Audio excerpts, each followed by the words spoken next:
गोवर्धन बाबा के दर्शन करूं तेरे संग, उठी मन में उमंग।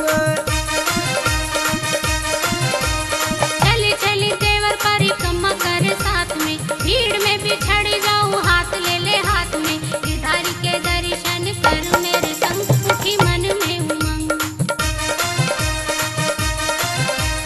गोवर्धन बाबा के दर्शन करूं तेरे संग, उठी मन में उमंग।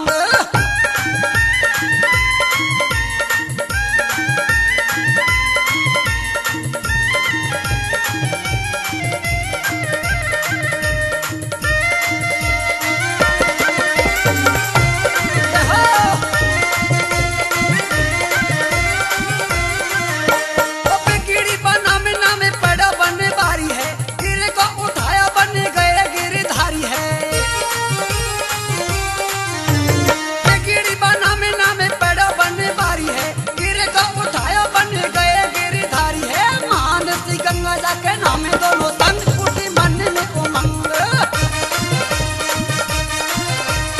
गिरधारी के दर्शन कर मेरे संग, उठी मन